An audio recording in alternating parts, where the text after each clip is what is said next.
with a sister who is a comedy writer in Hollywood. The writer's strike has been commonplace in our household discussions. And the strike has me thinking a lot about narratives, the stories we tell, and who gets to tell them. So I'd like to begin tonight with one of our stories, a Hasidic tale. A Jewish leader once denounced Rabbi Shneur Zalman to the government on account of Rabbi Zalman's beliefs and the conduct of his life. Rabbi Zalman was jailed in St. Petersburg and awaiting his interrogation when the chief of police came into his cell.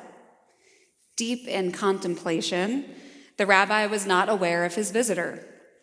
The chief, a thoughtful man, noted the rabbi's powerful but serene facial expression and intuited the sort of person he was. The chief began to converse with the rabbi and soon raised several questions about Scripture. The chief asked, "How am I to understand that God, who is omniscient, asks Adam roaming about the Garden of Eden, 'Where are you?'"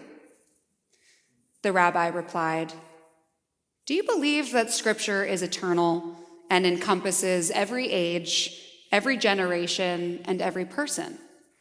"Yes, I believe that," said the chief. "Well now," said the rabbi, "in every age, God addresses every person with the question, Ayeka, where are you in the world?" On a Parashat, or a literal level, this story aims to answer the question, is God really omniscient, all-knowing? But on a deeper level, the tale teaches us about the eternal nature of Torah. This story presumes God knows where Adam was. God's questioning did not come from a place of unknowing, but rather the question was a form of provocation. For Adam to search his own soul, to confront his shame of eating from the tree of knowledge.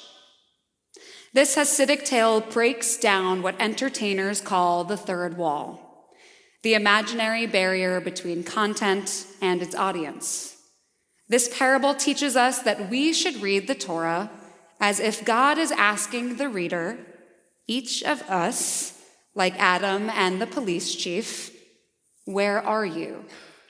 In the story of our world, in the story of Judaism.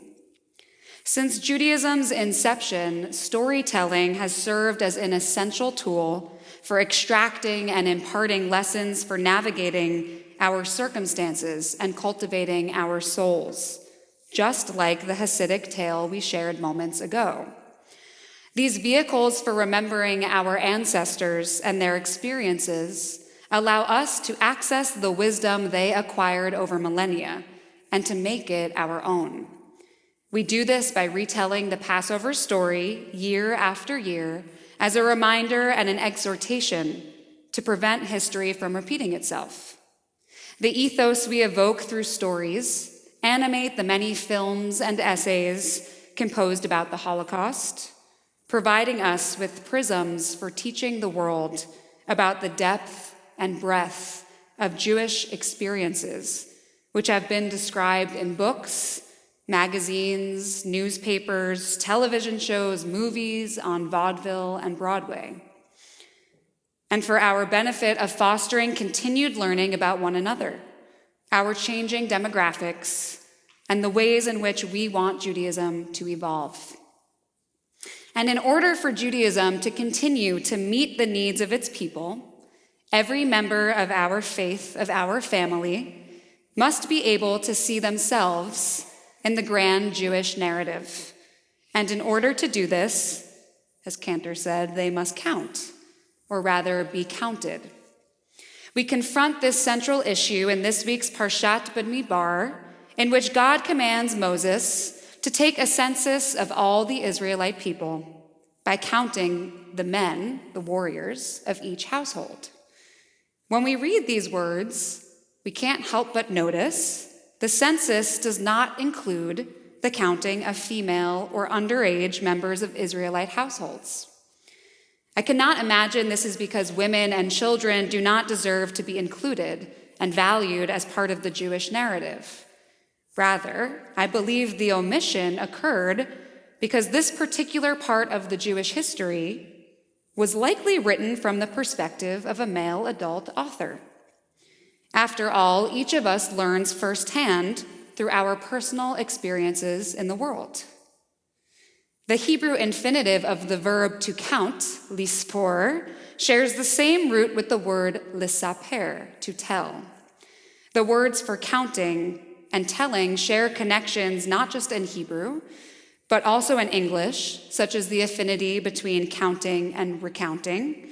Similar correlations between words exist in the German, Dutch, Danish, Italian, and Spanish languages. In the case of this week's Parashat Bamidbar, we can interpret the directive to count as a mandate to declare who is part of our Jewish story. According to Rabbi Evan Krame, the Zohar teaches that when the Israelites were in Egypt, they lost the ability to express their own stories. During that time, they were slaves to another person's narrative.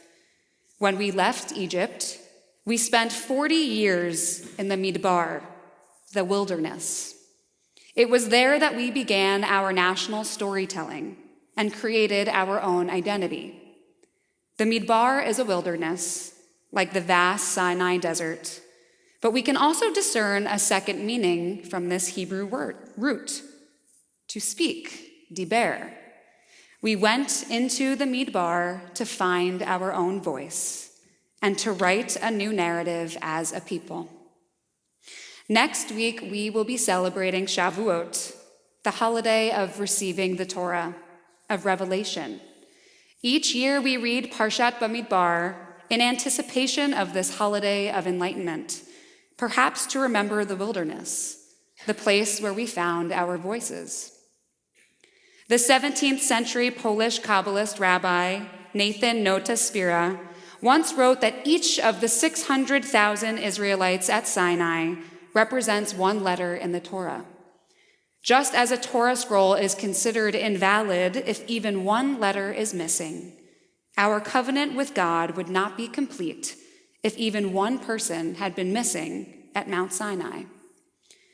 If the Hasidic tale of the rabbi and the police chief is correct, if our Torah truly is eternal, then for us to receive the wisdom of our tradition, each year we must ask ourselves, Ayeka, where are you in your life?